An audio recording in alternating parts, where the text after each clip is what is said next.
Apa sih keunggulannya kurikulum Merdeka? Ini sekali lagi adalah salah satu menurut saya episode Merdeka Belajar yang paling penting. Pertama, keunggulan kurikulum Merdeka sama seperti kurikulum darurat. Nomor satu, lebih sederhana, lebih mendalam. Standar pencapaiannya jauh lebih sederhana. Materinya lebih sedikit sehingga itu memberikan waktu untuk guru mendalami setiap konsep. Karena itu yang penting. Bukan kelebaran daripada materi, tetapi kedalaman yang menjadi fokusnya. Ya, dan juga dibuat bahasa daripada standar pencapaian pun jauh lebih mudah dimengerti. Kita banyak berdiskusi dengan guru-guru di mana standar pencapaian pun banyak guru tidak mengerti karena terlalu rumit. Berbagai macam standar-standar pencapaian, ada matriks, ada berbagai macam kompetensi yang dengan bahasa yang cukup akademis. Jadi kami merubah ini dengan membawa guru-guru untuk membantu kita mereformulasi apa itu standar-standar pencapaian dalam kurikulum, sehingga sesuatu itu diberikan input dari guru untuk guru. Itu yang penting sebenarnya, karena yang menggunakan ini adalah guru ujung-ujungnya. Ya, jadi sekolah-sekolah tidak perlu terburu-buru dalam menyelesaikan materi, tidak perlu selalu pindah-pindah walaupun anaknya belum mengerti.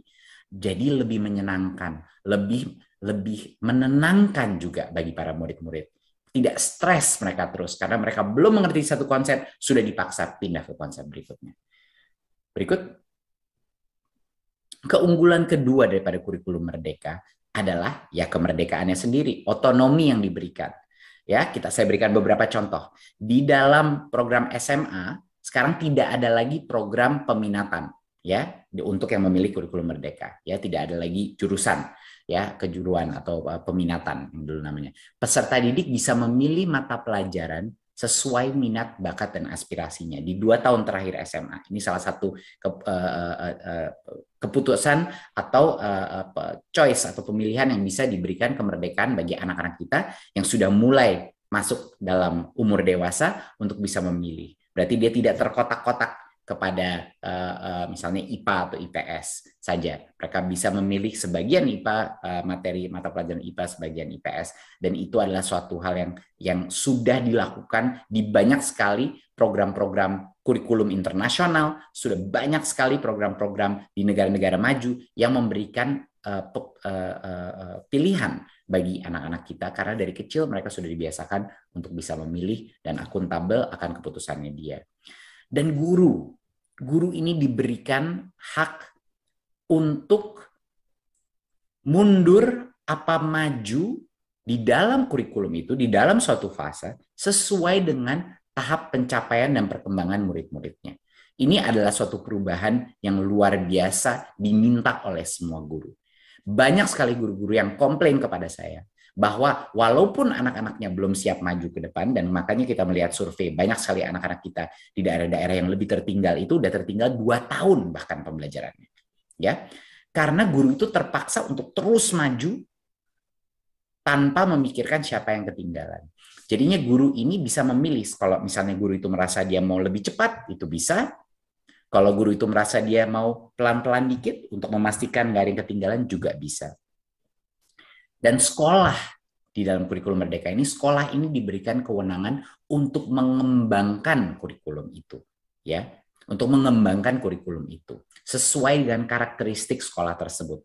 Jadinya level otonomi, level kemerdekaan bagi sekolah, bagi guru, dan bagi peserta didik itu sangat tinggi. Jadi ini bukan malah kurikulum yang ingin membelenggu sekolah-sekolah. Ini adalah kurikulum yang paling merdeka dan memberikan kemerdekaan kembali kepada sekolah, hak-hak memilih bagi murid, guru, dan sekolah. Berikut. Di luar daripada kurikulum yang lebih sederhana dan kurikulum yang lebih merdeka, lebih fleksibel, dan otonom, ini adalah versi kurikulum di mana murid-murid itu bukan hanya pasif di dalam kelas, tetapi mereka aktif. Jenis-jenis aktivitas yang dilakukan dalam kurikulum ini banyak sekali yang project based. Banyak sekali yang project based. Kita memberikan ruang di dalam waktu kelas untuk project based yang sangat besar. Karena satu, kenapa relevan? Karena ini adalah skill-skill yang akan dibutuhkan anak itu pada saat dia keluar. Dia harus bisa bekerja secara kelompok. Dia harus bisa menghasilkan suatu hasil karya. Dia harus bisa berkolaborasi dan memikirkan hal-hal secara kreatif. Ya. Dan dengan ini akan menjadi jauh lebih menyenangkan buat siswa maupun juga buat gurunya. Ya. Ini memberikan mereka kesempatan juga untuk mengembangkan karakter mereka. Ya, dengan interaktif. Kita sering komplain bahwa anak-anak kita mungkin tidak benar-benar mengerti apa dan belum mendarah daging konsep Pancasila atau belum mendarah daging konsep-konsep seperti budi pekerti dan lain-lain. Yaitu alasannya karena ya kalau mereka membaca itu saja di dalam buku teks, ya tentu saja tidak akan terserap. Mereka harus bisa mengimplementasikannya dengan tindakan nyata. Itulah makanya project-based learning menjadi komponen yang sangat penting. Dan juga jauh lebih menyenangkan, sehingga anak-anak merasa sekolah itu jauh lebih interaktif. Jauh lebih interaktif dari sekarang. Pasif saja, dengerin guru, lalu dites di akhirnya. Ya jelas, kalau anak-anak kita tidak mengasosiasikan sekolah dengan sesuatu yang menyenangkan, yang interaktif, di mana mereka merasa mereka itu penting dalam proses pembelajaran itu, di dalam ruang kelas, ya anak itu akan selalu mengasosiasikan sekolah dengan suatu hal yang negatif. Dan dia tidak mungkin akan menjadi pembelajar sepanjang hayat. Jadi ini adalah elemen ketiga yang terpenting untuk bukan hanya pendidikan skill-skill masa depan dia, bekerja di dalam knowledge economy, di mana ada digital revolution dan lain-lain, dia bisa berkolaborasi, kreativitas, dan critical thinking, tetapi juga pendidikan karakter dia.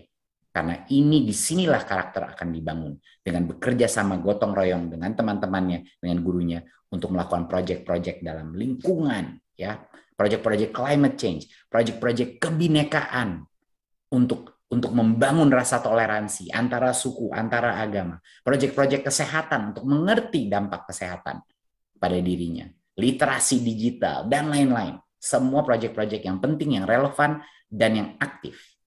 Demikian yang bisa saya sampaikan. Wassalamualaikum warahmatullahi wabarakatuh.